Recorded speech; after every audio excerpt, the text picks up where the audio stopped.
तो ये क्वेश्चन करते हैं, a common emitter amplifier circuit built using an NPN transistor. तो एनपीएन ट्रांजिस्टर का एक सीई एम्पलीफायर सर्किट दे रखा है अपने को, ठीक है। अच्छा, एनपीएन ट्रांजिस्टर देख करके अपन पहचान सकते हैं, एरो का डायरेक्शन जो है वो बाहर की तरफ है, और एनपीएन ट्रांजिस्टर में जो करंट का डायरेक्शन जो होता था वो क्या होता था, आईबी का ये डायरेक्शन होता था,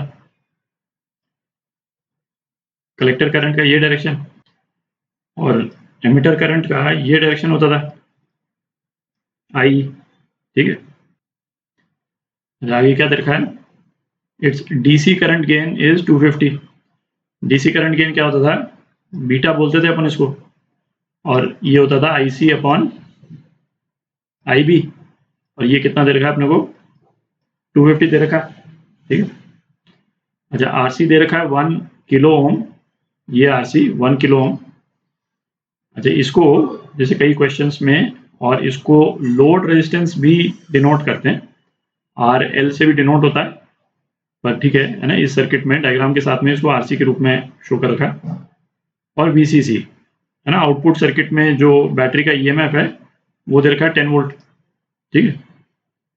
क्या पूछा है, what is the minimum base current. Minimum base current मतलब इसकी वैल्यू पूछी है for VCE to reach saturation. और वीसीई क्या हुआ, वीसीई जो है वो कलेक्टर और एमिटर के बीच में जो पोटेंशियल डिफरेंस है वो वीसी, यहाँ तो ग्राउंडेड है और ये पॉजिटिव, ठीक है। तो अपने को ये वीसी की वैल्यू निकालनी है जिसमें ये ट्रांजिस्टर जो है वो सैचुरेशन रीजन में ऑपरेट करेगा।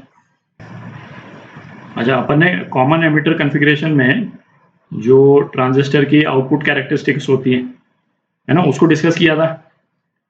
तो यदि वो वीडियो आपने है ना कुछ दिन पहले देखा हो या आपको याद नहीं हो, तो मैं सजेस्ट करूँगा एक बार उसको आप जा कर के देख लें, क्योंकि ट्रांजिस्टर जो है वो सैचुरेशन में कब ऑपरेट करता है ये वहाँ पे डिटेल में अपन ने देखा है, ठीक है। उसके रिजल्ट को अपन यूज़ करेंगे, पर बिल्कुल ब्रीफली यदि उसको रिकॉल करें अपन, तो क्या था, 3 रीजन्स थे जिसमें ट्रांजिस्टर ऑपरेट करता है।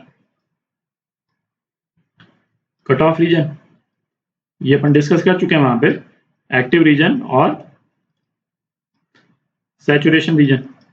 ट्रांजिस्टर जो है वो इन 3 रीजन में ऑपरेट करता है, और ये किससे डिसाइड होता है कि कौन से रीजन में ट्रांजिस्टर ऑपरेट करेगा, ये डिसाइड होता है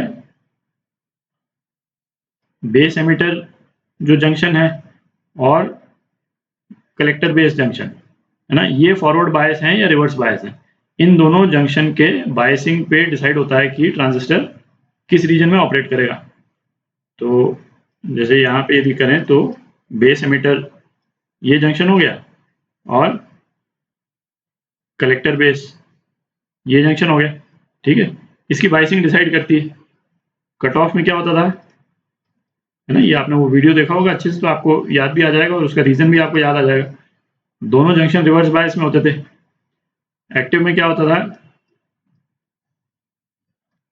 बेस एमिटर फॉरवर्ड बायस में और कलेक्टर बेस जंक्शन जो है वो रिवर्स बायस में। मेजॉरिटी ट्रांजिस्टर के सर्किट्स में ट्रांजिस्टर जो है वो एक्टिव रीजन में ही ऑपरेट करता है। और यहाँ पे हमको पूछा है सैचुरेशन रीजन, और सैचुरेशन रीजन में जो दोनों जंक्शंस हैं वो दोनों फॉरवर्ड बायस में ऑपरेट करते हैं, ठीक है। ये अपन ने देखा था वहां पे। अच्छा, एक बार आउटपुट कैरेक्टरिस्टिक भी देख लेते हैं। तो अपन ने उस वीडियो में कॉमन एमिटर कॉन्फ़िगरेशन की आउटपुट कैरेक्टरिस्टिक्स देखी थी, है ना, वो इस तरह से वेरी करती है। आउटपुट कैरेक्टरिस्टिक क्या हुआ, ये वाला करंट आईसी वर्सेस ये वीसीई वाला जो वोल्टेज है ना, जिसकी वैल्यू अपने से पूछी है ना, उसके बीच में जो वेरिएशन होता है अलग अलग आईबी की वैल्यू के लिए, है ना, IB1 IB2, ये जो बेस करंट है इसकी बात कर रहे हैं अपन, IBN। तो उसके लिए आईसी और वीसी कैसे वेरी करता है वो अपन ने देखा। और फिर किसी एक स्पेसिफिक वैल्यू ऑफ आरसी और वीसीसी, है ना, इन दोनों को यदि अपन फिक्स कर दें और आईबी की वैल्यू वेरी करते जाएं, तो आईसी और वीसीई जैसे जैसे चेंज होता है तो उसके लिए अपन ने एक लोड लाइन बनाई थी, ये भी याद होगा आपको, है ना, इस टाइप से एक लोड लाइन बनी थी। अब अपने को इस ट्रांजिस्टर को सैचुरेशन में ऑपरेट करना है, तो उसका मतलब क्या हुआ कि बेस का जो पोटेंशियल है ना, वो एमिटर के पोटेंशियल से ज़्यादा हो, है ना, वो तो नॉर्मली रहता ही है, और बेस का पोटेंशियल जो है वो कलेक्टर के पोटेंशियल से भी ज़्यादा हो, ठीक है। इन दोनों के पोटेंशियल से ज़्यादा होगा तो ये दोनों जंक्शन जो है वो फॉरवर्ड बायस हो जाएंगे, है ना, क्योंकि ये एन है, ये पी है और ये भी एन है, ठीक है। तो ये कलेक्टर बेस का जो पी एन जंक्शन है इसको फॉरवर्ड बायस करना है तो V B should be greater than V C, ठीक है।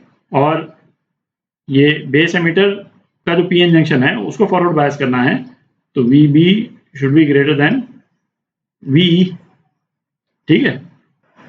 तो कलेक्टर बेस जंक्शन को फॉरवर्ड बायस करने के लिए हमको VCE की वैल्यू घटानी है, ठीक है। ये जो VCE है उसकी वैल्यू घटानी है, और VCE की वैल्यू क्या है आउटपुट सर्किट में यदि हम देखें तो VCC minus IC into RC, ठीक है।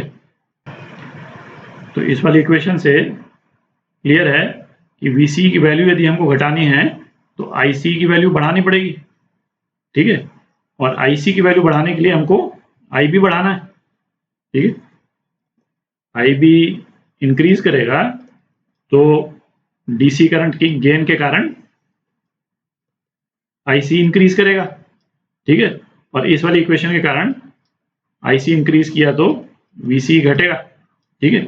और यही चीज अपन इस वाले ग्राफ में भी देख सकते हैं, है ना, आउटपुट कैरेक्टरिस्टिक में जैसे जैसे IB की वैल्यू बढ़ती जा रही है, आप देख रहे हैं, वैसे वैसे इस लोड लाइन पे ये VCE की वैल्यू जो है वो घटती जा रही है, ठीक है। तो सैचुरेशन पॉइंट एक्चुअल में कहाँ पे आता है, यहाँ पे आता है सैचुरेशन पॉइंट। और क्यों? क्योंकि इस पॉइंट के बाद में IC की वैल्यू एक्चुअली घटना शुरू कर जाती है। और क्यों घट रही है? क्योंकि कलेक्टर बेस जंक्शन भी फॉरवर्ड बायस हो गया, ठीक है। तो इस वाले पॉइंट के बाद में ये कंडीशन जो है वो सेटिस्फाई होनी शुरू हो जाएगी, ठीक है, और सैचुरेशन रीजन आ जाएगा। अच्छा, ये जो आउटपुट कैरेक्टरिस्टिक का ग्राफ है ये तो अपन है ना क्लैरिटी के लिए इस तरह से बनाते हैं, है ना, ऑलमोस्ट वर्टिकल ग्राफ होता है। तो ये जो डिफरेंस है जहां जिसके बाद में सैचुरेशन शुरू हो गया है ना, ये बहुत छोटा पोटेंशियल डिफरेंस है, ठीक है। तो सैचुरेशन के लिए यदि हमको कलेक्टर करंट निकालना होता है तो सिंप्लीफाइड हम यही वाला पॉइंट ले लेते हैं, ठीक है, कलेक्टर करंट निकालने के लिए। तो सैचुरेशन के लिए हम सीधा VCE की जो वैल्यू है उसको 0 वोल्ट लेते हैं, ठीक है। इस वाले पोर्शन को हम इग्नोर कर देंगे क्योंकि बहुत छोटा पोर्शन रहता है, यानी ऑलमोस्ट नियर वर्टिकल ग्राफ होता है ये वाला। तो अब VC इज इक्वल टू 0 के लिए, है ना, IC और IB कैलकुलेट कर लेते हैं, ठीक है, अपना आंसर आ जाएगा। थोड़ी जगह बना लेते हैं। तो VC इज इक्वल टू 0 के लिए IC की क्या वैल्यू हो जाएगी? IC की वैल्यू हो जाएगी VCC अपॉन RC। VCC कितना है? 10 अपॉन RC 1 किलो ओम, ठीक है। तो ये कितना हो गया? 10 मिली एम्पियर हो गया, ठीक है। और अपने को क्या बेस करंट निकालना है? IB। तो IB कितना हो जाएगा? IC upon DC current gain. तो ये हो गया 10 मिली एम्पियर अपॉन 250, तो कितना आ गया? 40 माइक्रो एम्पियर आ गया, ठीक है। तो इसका ए पार्ट जो है ये करेक्ट है और ये आपका आंसर, ठीक है।